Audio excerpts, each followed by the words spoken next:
As part of the Holland Park Transformation Project, we've been conducting a series of interviews with people in Albion who actually attended the school. This morning, I'll be talking with Dr. James Curtis, who, while he did not attend West Ward, he did have a brother who did, and he lived at a time that predates most of the other interviewees and brings special information to the project. So, Dr. Curtis, thank you for coming. It's a pleasure. And I'd like to start by asking you,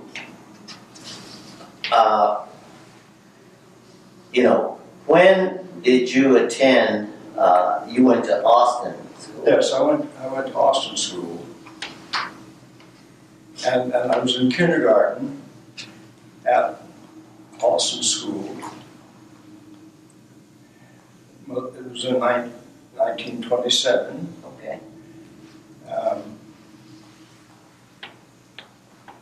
And during my kindergarten year there, I came to kindergarten knowing my ABCs, and I could write them, and I knew my numbers from 1 to 100, and I could write them. And so the kindergarten teacher was very much interested in me and very fond of me, and considered that I was a child who showed talent. And by the time I was just leaving kindergarten, I was already beginning to read. And by first grade, I was, of course, reading fluently and well, and by second grade, I was really reading fluently and well, because that was a great year of my life. Okay.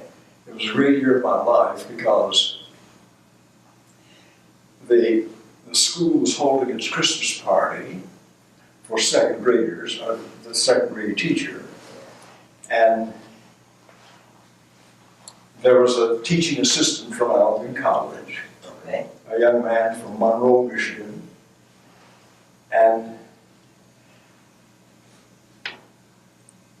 as a part of the Christmas program for the class, I recited The Night Before Christmas, which, as you know, is a very lengthy poem. Yes. And it made a very great hit with the fraternity brothers from Albion College. And so he went back and talked to a group of his fraternity members, and they decided that they would like to invite me up to the fraternity house at their Christmas party so that I could give this speech. Okay. So he drove over to my mother's home and got her permission to take me up there, and I gave the speech, and the fraternity brothers were made on me, over on me a great deal, and I brought home a big bag full of toys that they had given me and my family and all of that. Well, shortly after that, our Macedonia Baptist Church was having its Christmas program. And again, I gave the speech, and the superintendent, Bill Beck, and all of the other leading members of the congregation and the choir and the Albion community and all the rest of that, I was a little hero of the town. Yeah. So this was as I say, kindergarten and second grade at Austin School were among the high water marks of my childhood career. Okay. Of course, the big trauma of my childhood career was that my father died Oh. of pneumonia. He worked in the Albion Malleable Iron Company, and so he died, and that meant that my mom had to raise me and my two younger brothers and younger sister, because there were four of us. Mm-hmm. And this was her second marriage. Okay. So, in mentioning your siblings, where did they go to school? All of them went to West Ward. All right, how did that? How did that Because come it was about? it was the habit of the Michigan, of the Albion School Board, that after children who lived on Albion Street, who were black, finished kindergarten, they were to be automatically transferred to the West Ward School. Okay. So the kindergarten teacher refused to transfer me, and that's why I stayed at Austin. Okay. Because she didn't think it was a good idea for me to go to West Ward School, because she didn't think that it would be able to help me realize my potential. Okay. To be frank, and so my brothers and Ulysses, and we call him Yulie, my brother Tom next to me, and Yulie and Gertrude, my sister, Mm-hmm. followed the usual pattern of going westward after they finished kindergarten, and I stayed at Austin. Okay. This did not make a great hit with Mrs. Lena Holmes, Mm-hmm. the principal of West Ward School, Mm-hmm. because she thought that I should go to West Ward along with the same way my siblings were Mm-hmm. going there, and that it was a put down Right. on West Ward School that They kept. they didn't transfer me there. And so I remember that she made several visits to my home during my grade school years, Mm-hmm. and trying to talk my mom into agreeing with her that she should ask the Austin school people to transfer me to West Ward School. Okay. My mom refused, Mm-hmm. said she didn't think that, she thought that the teachers at Austin must have known what they were doing. Yeah. And so there we were. Okay. Yeah, Well, in talking with your brothers and sister, yeah. could you share any stories that they had or impressions that they had of West Ward? Oh, yeah, yeah. They like most elementary school children,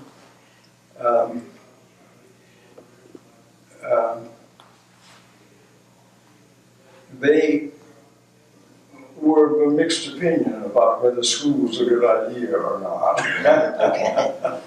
In other words, and right now today, if you ask most elementary school children, especially those who are average or below in their school performance, whether or not they would be in favor of public education, I think public education would suffer a loss. Do you Their remember? favorite period in school life is recess. Mhm. Okay. Yeah. Do you remember? I can say some more though about Okay. things that happened at Westwood when, with my brother Ulysses, for example. I don't know what grade he was in, but he was given the assignment of checking out all of the other students in the class to see whether or not their fingernails and their hands were clean, whether or not they had brushed their teeth, whether or not their hair was combed. In other words, he was the hygiene monitor Okay. for the class. I don't know. I think they had different monitors who had the purpose once a week. I mean, for a week at a time. Yeah.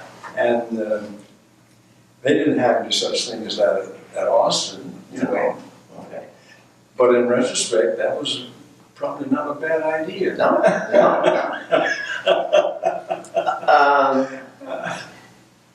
what about since you? But the biggest thing was that, as we look back on it,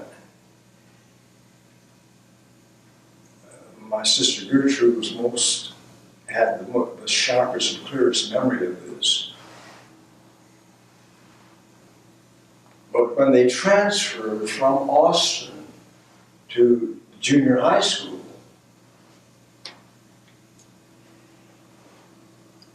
they were 2 or 3 or 4 years behind the other children in the 7th grade, junior high. That is, they did not have the same textbook or learning achievement standards. And it took them 2 or 3 years to catch up with their classmates, because they didn't, for instance, know things about fractions and decimals and how to convert one to another, or how to do, you know, fundamental grade level things, you know, and this was exactly the same experience that Mildred Biggs, who had been one of the teachers at West Ward, she also clearly gave me the same story, that when she transferred from West Ward to junior high, she had an identical experience with my sister Gertrude.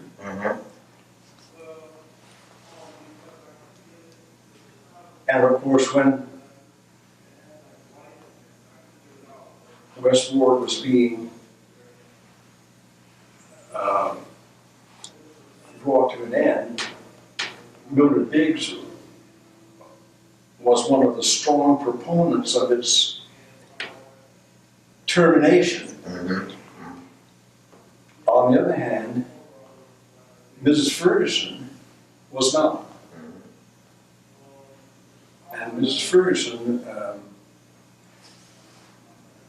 now I remember as I went from one grade to another at Austin,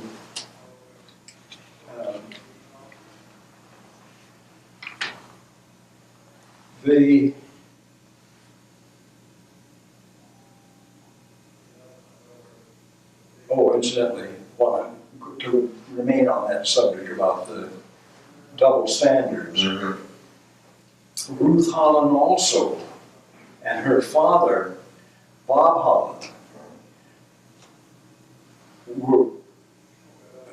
Ruth mentions it in her book, that students at West Ward got hand-me-down books that were discards from the public school system.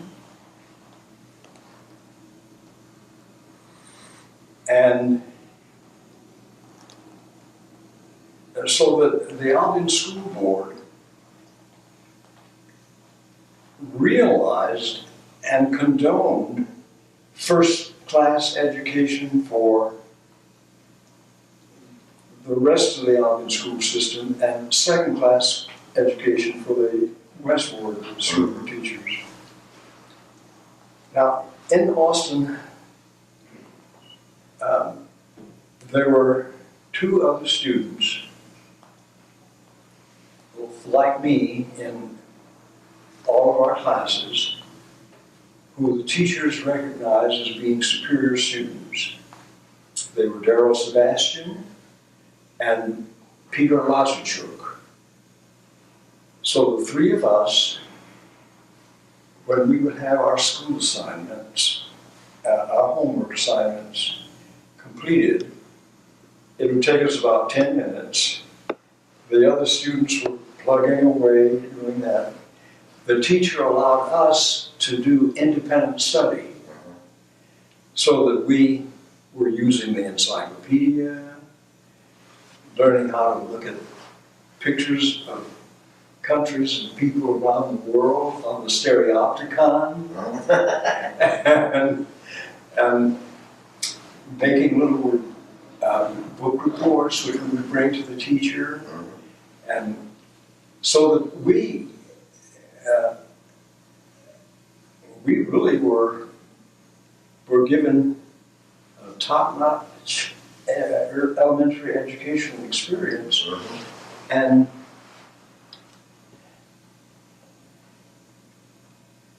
I enjoyed those years very greatly. And I definitely remember that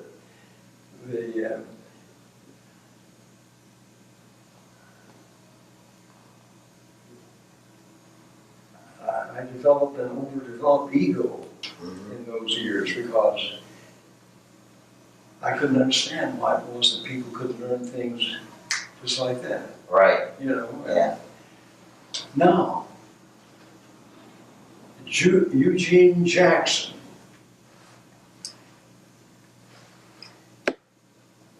lived next door to us for a great part of those elementary school years. His mom, Ethel Jackson, had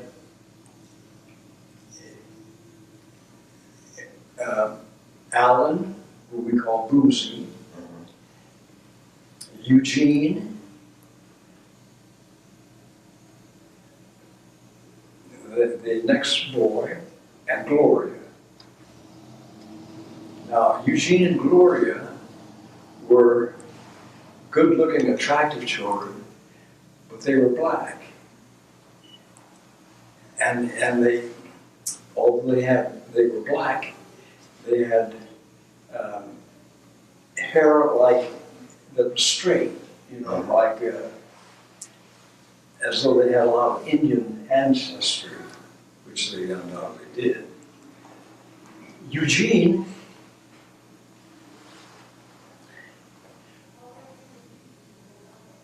was born out of wedlock because her mom had him by Tommy Foster. Now, Tommy Foster, as you know, was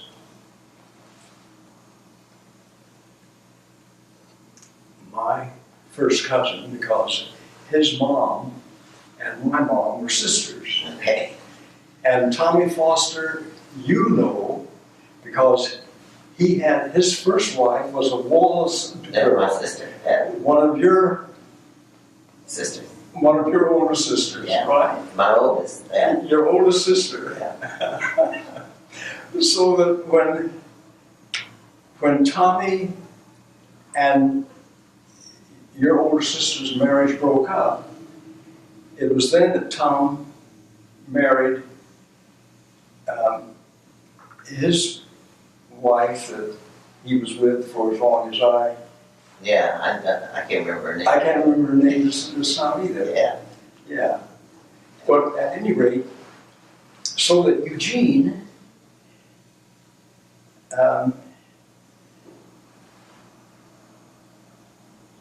after he came out of the army,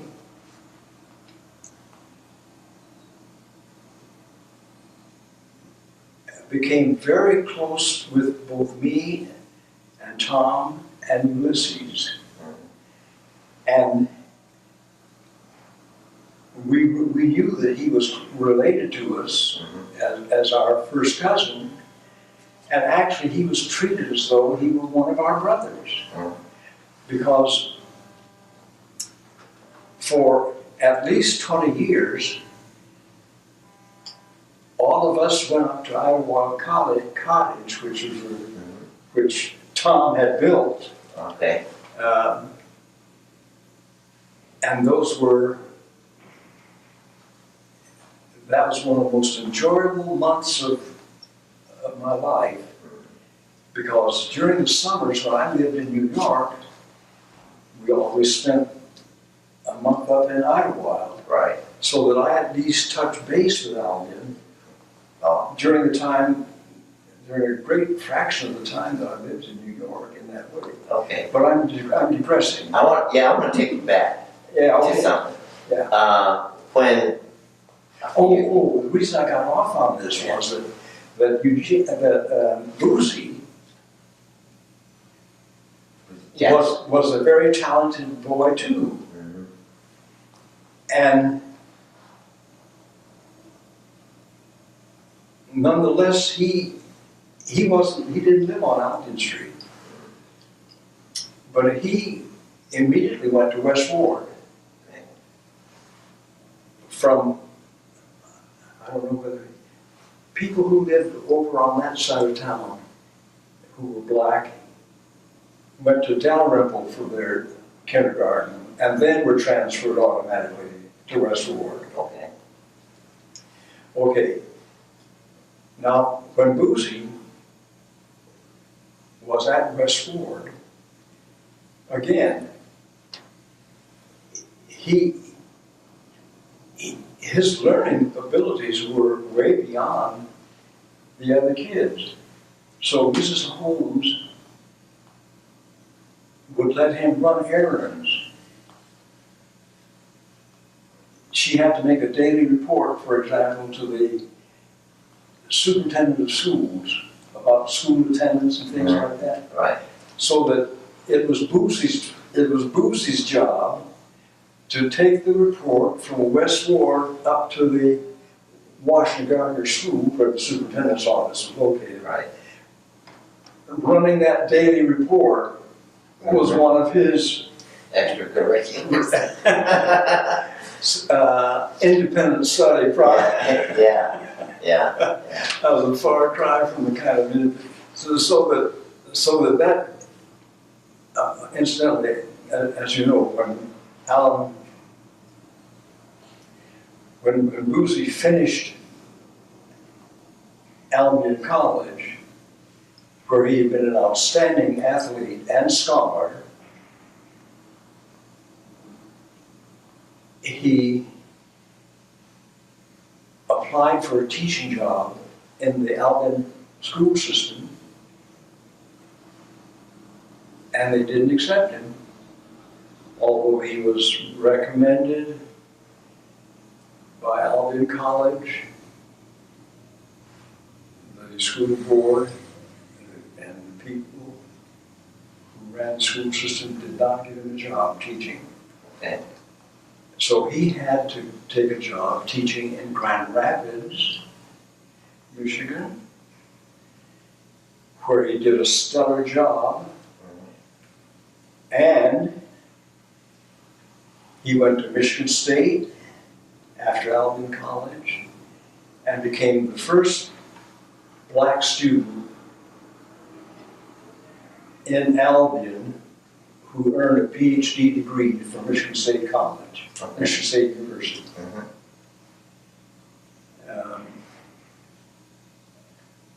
As you know, Rufus, again, my first cousin and your nephew, also. This is Rufus Foster.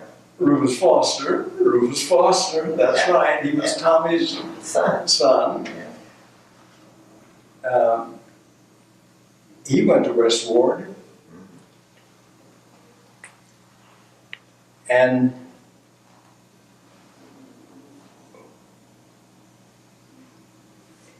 he went to Michigan State, and then went to Cleveland because he was a great musician. Right. And he became director of music for the whole Cleveland school system. That's Rufus. Yeah. Before he died about 5 years ago. Yeah. We were very close. Rufus Foster, Leon Gant, and I were the closest friends during my senior high school and Albion College years. Okay. Here in Albion, so there was another thing that happened. One of my independent study projects when I was in 5th or 6th grade at Austin,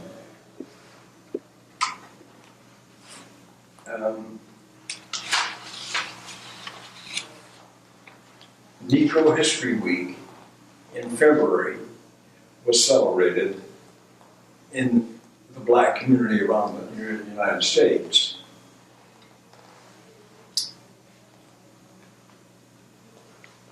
Bill Beck had arranged to give me the assignment to be the newsboy, to sell black newspapers. So that the Pittsburgh Courier, the Chicago Defender, the Baltimore Afro-American,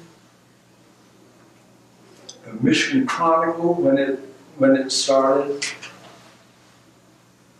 I peddled those to people in Albion who wanted to buy them. Mm-hmm. And so that they were weeklies, except the Baltimore Afro-American was a daily. But I had the weekend edition of that. Mm-hmm. So I knew about Negro History Week, Right. and had read about it in the newspapers as I was in elementary school. And I wanted to make my own notebook.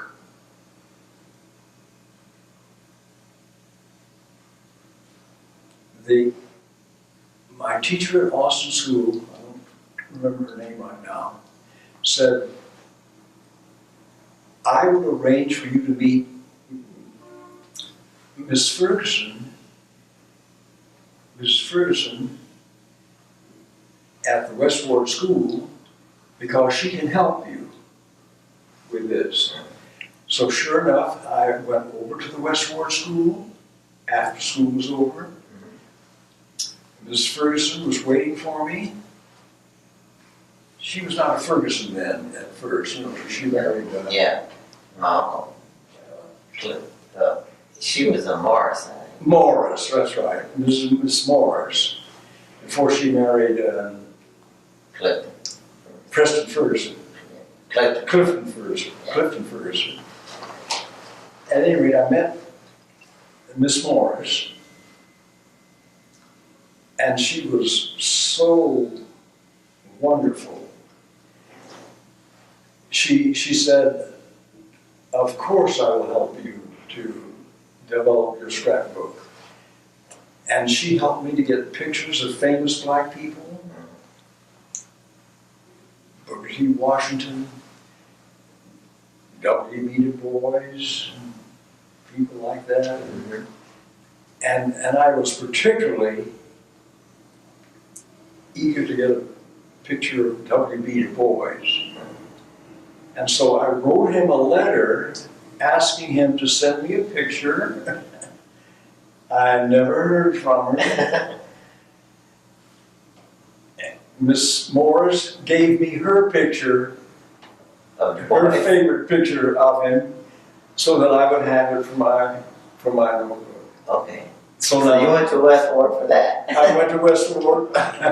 Yeah. Oh, good. And during my Albion College years, when I got a job working in the youth works program after school, Mm-hmm.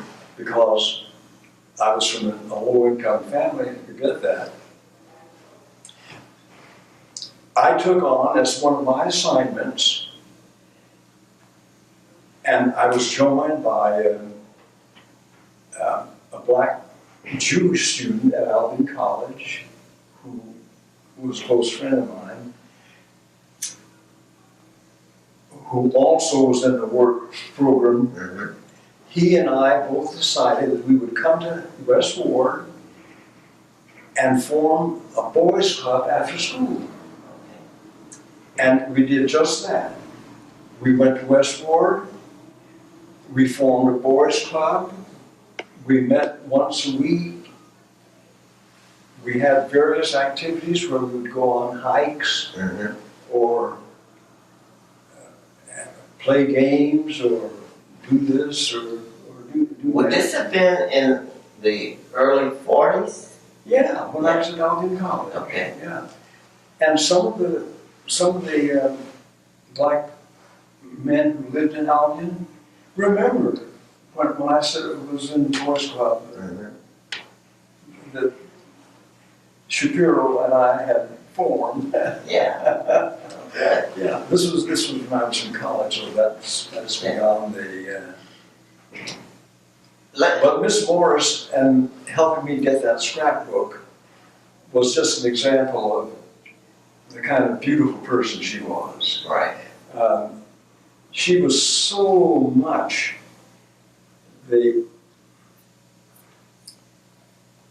different from Lena Holmes, the principal, who really was not, in my opinion, a very good principal of a school.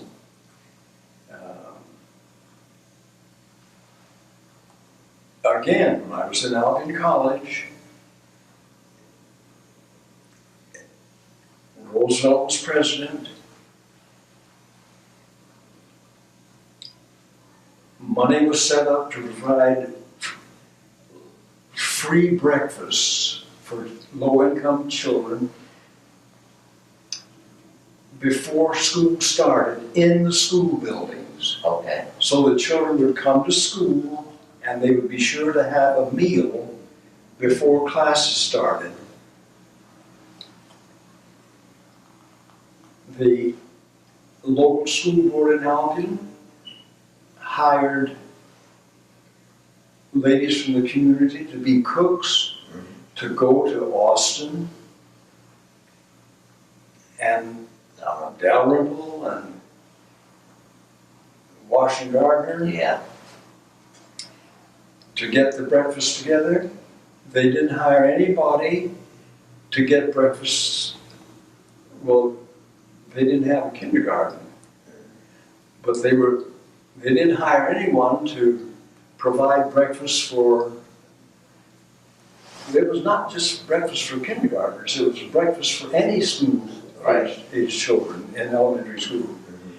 They didn't hire anyone to prepare preschool breakfast for the students at West Ward. The black teachers at West Ward were supposed to do the cooking and prepare the breakfast for the students.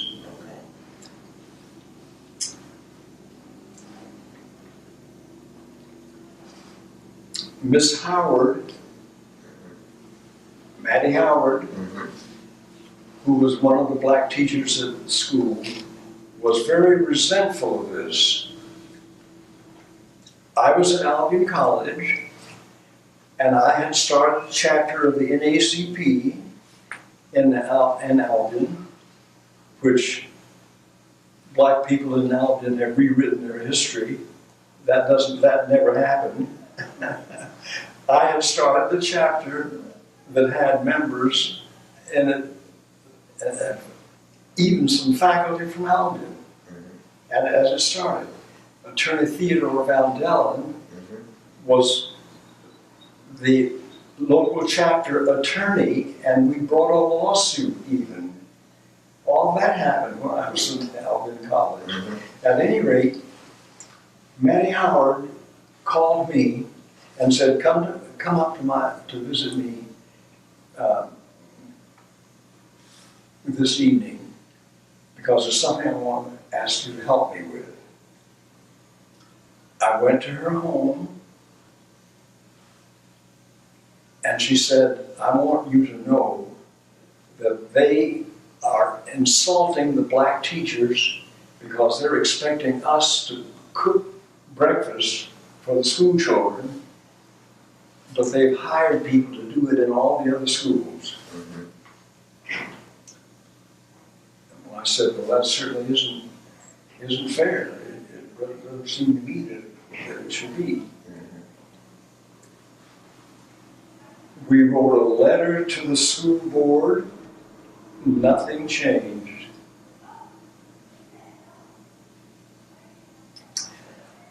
That's the, While you're on the NAACP Yeah. organization, can you name some of the other than Theodore Van Dellen? Could you name some of the members? well, at the college, Professor Lehman, professor of speech and all of that, was one of the leading members. Professor Hall, Royal Glen Hall, of history, was one of the members. Were there any, There were a few. were there many blacks from town? Moses Union Okay. was a member. Not only a member, I was president, I think that he was the treasurer, or, and the secretary was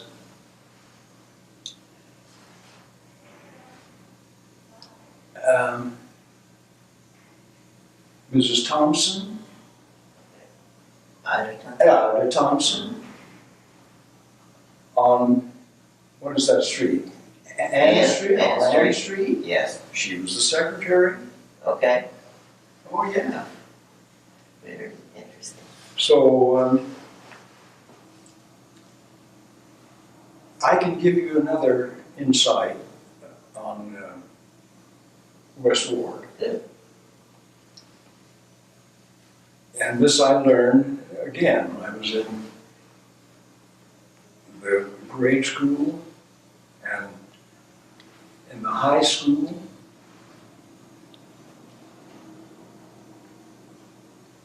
Among the black people in the Albion community,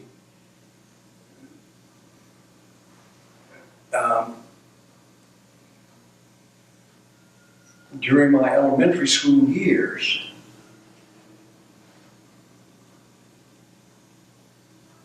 many black people thought that it was bad, a disgrace, and awful for children, especially those who lived on north of the far north. town, to have to go to West Ward. Right. And the thing that absolutely turned the black community against West Ward was when two of the Reddick children, who lived across from us on North Albion Street, were run over and killed by the railroad So they're on their way walking to West Ward School. Okay. So their names are Reddick. The Reddick children. Okay. You're the first person who knows the name. I heard the story, but no one knew the name, so that feels Two Reddick's girls. They were cousins to Mose Union. okay.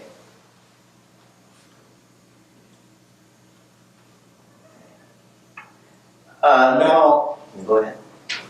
not only were they killed in that railroad accident, but the Reddick family never got much of a financial settlement for that accidental death.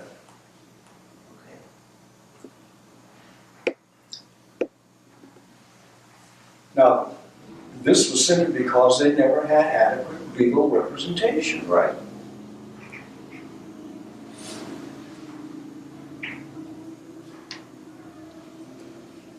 So there was great sentiment against. Now, as I say, I always have remained, Bill Beck remained one of the closest friends of mine. He had been superintendent of Sunday school at Macedonia. Too. But when he fell out with Reverend Hunt at the Macedonia Baptist Church, he returned to Bethel Okay. and became again superintendent of Sunday school at Bethel Baptist Church. Right. He had been superintendent of of Sunday school at Bethel Baptist when he fell out with Reverend Young and moved to Macedonia to found a Macedonia Baptist Church. Okay. So Bill Beck was a very contentious fellow, but he was a very great leader Yeah. in the black community. And he also came to Albion from Pensacola, Florida in 1915. He was among the first blacks to come up here. Right. He told me, and this was during my elementary school years, when he was still at Macedonia, and when he was helping train me and 3 of the other boys to sing quartet. He had us come to his home and learn all the parts that quartet singers should have. But he told us the story about how West Ward School got started. Please share that. Now, he was never in favor of it, he said. He was never in favor of it. And the people who were in favor of it were primarily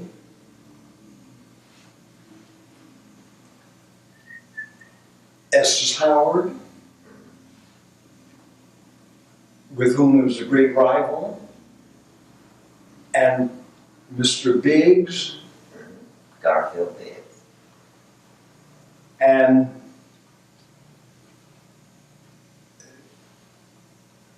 they were the biggest proponents for a separate school.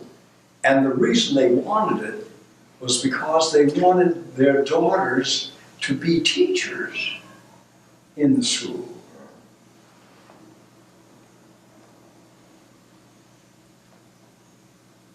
Now here again, before West Ward School existed, the first blacks who attended college anywhere who lived in Albion were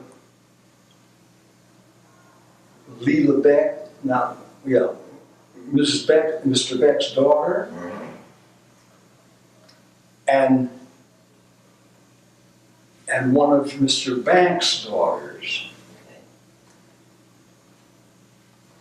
Now, Mr. Beck's daughter finished, I can't remember now which one she finished. She got a job teaching school in Detroit. Mary Biggs finished college and she majored in chemistry, but she wanted to teach. And she immediately went to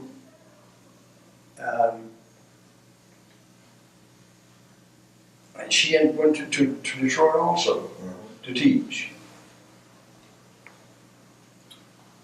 Mattie Howard, I think, went to Ypsilanti Normal College. And she, Estes Howard's daughter, she became the first black college graduate from Albion to teach. She taught at West Ward. Okay.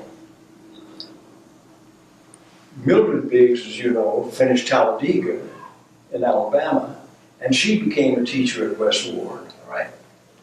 So these were examples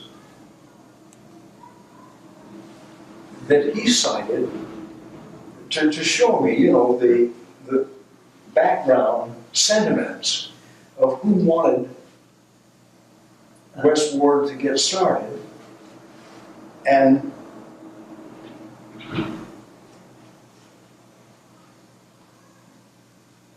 the first big opponent of West Ward School was James McIntosh. James McIntosh lived on South Albion Street, 2 or 3 blocks from West Ward, and 2 or 3 blocks from Dalrymple. Right. When his children finished kindergarten, they wanted to transfer them to West Ward. He refused. He had several children.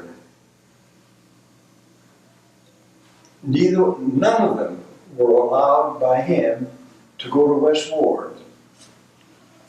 For several years, James McIntosh kept his children at home without schooling, to refuse to go along with sending his children to West Ward School. Black people in the Albion community were in strong sympathy with him and great resentment of the school system. I was very close friends with McIntosh and his wife. And she told me the story of how great pressure had been brought against her and her husband not to send their children to West Ward School. James McIntosh was the chief automobile mechanic for Ford Motor in Albion. He was one of the best automobile mechanics in town. As a matter of fact, the only automobile mechanics in Albion were black. James McIntosh, Fred Smith, who ran a garage on Austin Avenue, and they were the main automobile mechanics in Albion.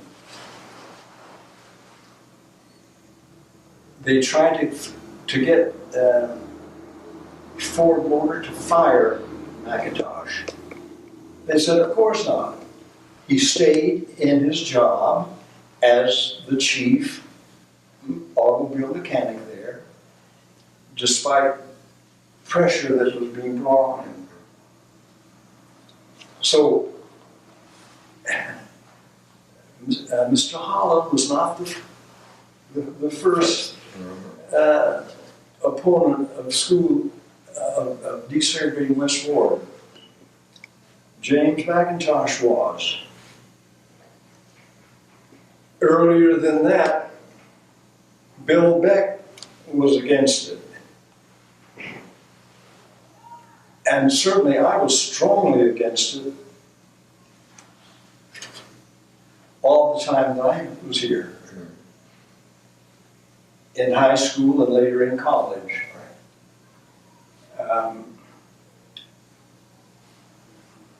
So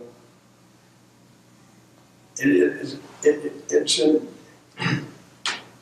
but I do remember that I left Albion, to go to medical school in '46, and I was in the Army. I was in medical school I was in medical school from '43 to '46.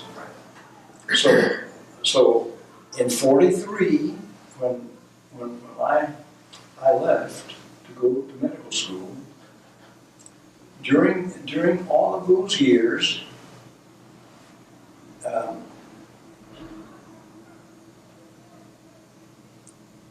there was great dislike of West Ward.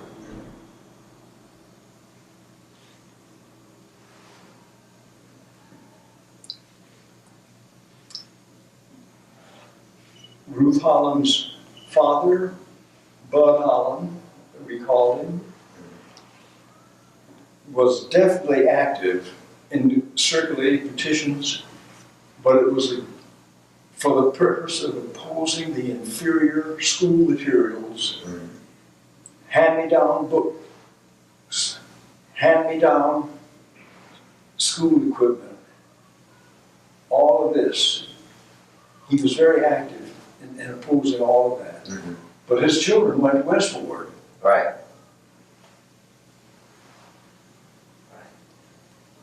So they went, but he was fighting against the treatment that they got. Yeah. When Ruth Holland herself finished, she couldn't get a job teaching in the Alvin school system, although she had applied. Right.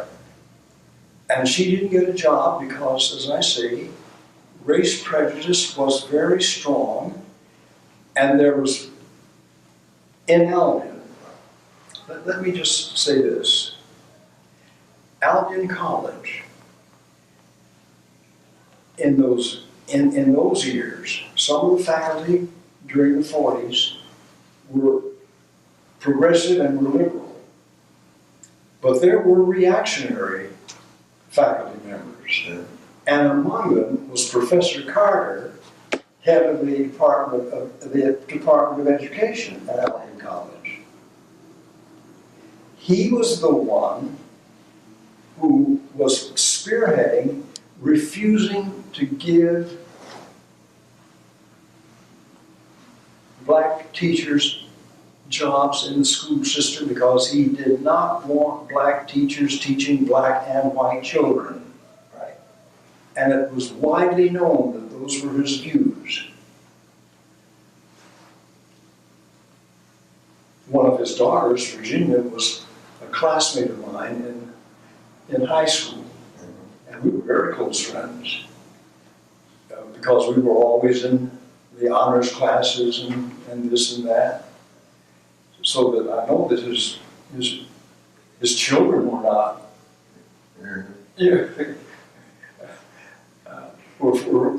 Didn't share his opinion, but he did. Right. Because he turned down so many blacks. And the first black who was allowed to get a job teaching was Gant.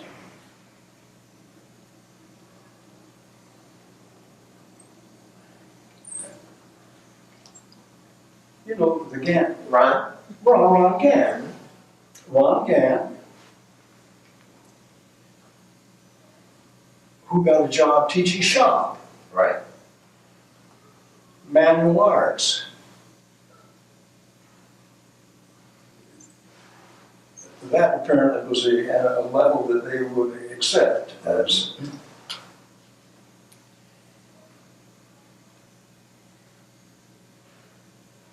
Ron Gant himself had got an athletic scholarship to Florida A&M, which my brother Ulysses had helped him to get. Okay. And he came there to play football, was injured in the first year at the beginning of the system. He never played any ball down in Florida, at Florida A&M. But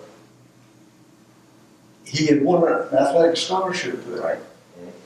And that's how he got it. And he got his degree there. And got his degree there. And then came back to Albion. And then came back to Albion and was hired as the first school teacher. Okay. So that's. Okay, that's excellent. Well, while I'm on the subject, I might as well finish it. This Albion as a community and Albion as a college, during the Civil War period, as Frank Pasek has pointed out, Albion had a very strong Copperhead sentiment of people who favored the Confederacy rather than the Union. And Albion College itself had faculty members deeply divided between those sympathetic to the Union and those sympathetic to the Confederacy. There was strong Copperhead sentiment, even at Albion College. In Albion, and in the state of Michigan, there was great division between Copperhead and Union factions.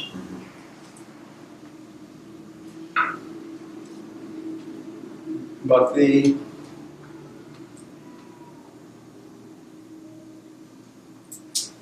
was conspicuous that although there were some underground railroad stops in Albion, and some Albion families that helped to house freed slaves, underground railroad and abolitionist sentiment was not as strong in Albion as it was in Marshall, which was a very stronghold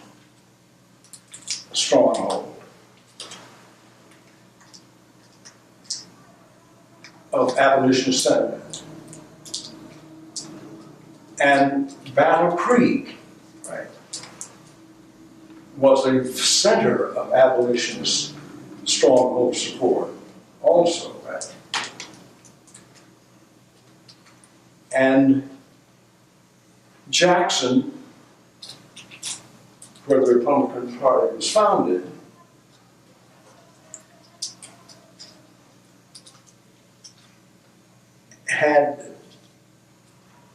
they were not nearly as much known as a stronghold of abolitionist sentiment as, say, Governor Cass of Michigan, who was strongly pro-union. Nonetheless, Jackson desegregated its theater and facilities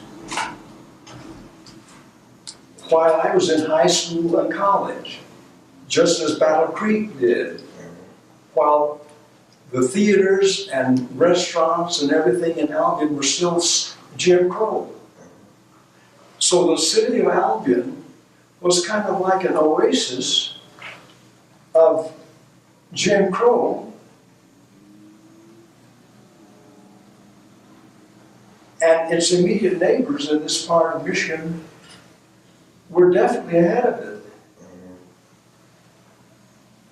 And that goes all the way back to the Civil War era and beyond. Okay. I just thought that I Okay. would just mention that. Let me switch gears. Yeah, sure, go ahead. And talk about your family. Yeah. And where they came from. Oh, okay. As you know, we came from Jeffersonville. Yeah. And my father, Will Curtis,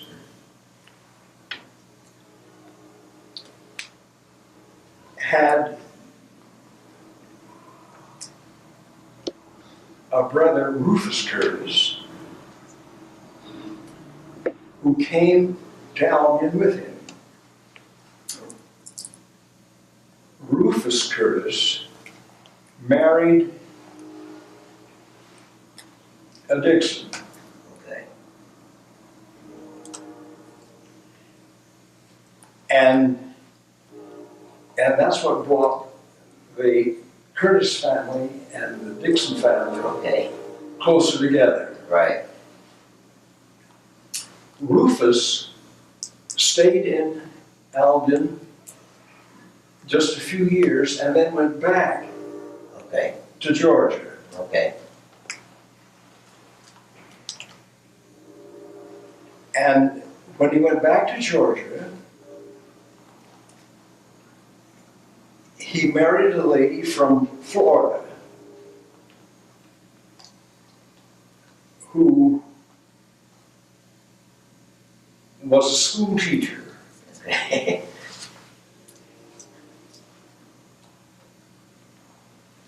She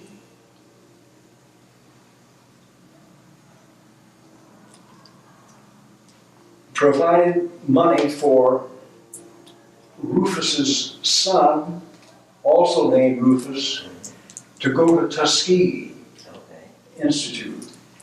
And he graduated from Tuskegee. And he was the first member of our family to go on to college. Okay. But he was, I just mention that because he was, in a way, both of us related to him, Yeah. you know. And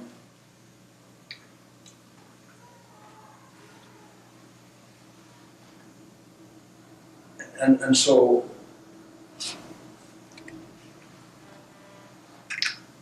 I just remember your father and the way that I was, you know, friendly toward him, and Rufus, of course, Yeah, and yeah. we spent time together. And Yeah. as I say, Rufus and Leon and I were, we were in the Boy Scout troop together. Yeah. We were friends together, and it was. But all of the people who came from Jeffersonville, and there were a lot of them, we were just sort of one of the major clan groups Yeah. Yeah. among Albion's black people. Okay. Well, good. You know, I appreciate you coming in for Well, like the conversation. Well, I appreciate it too. Yeah. I hope I've been helped. Oh, it's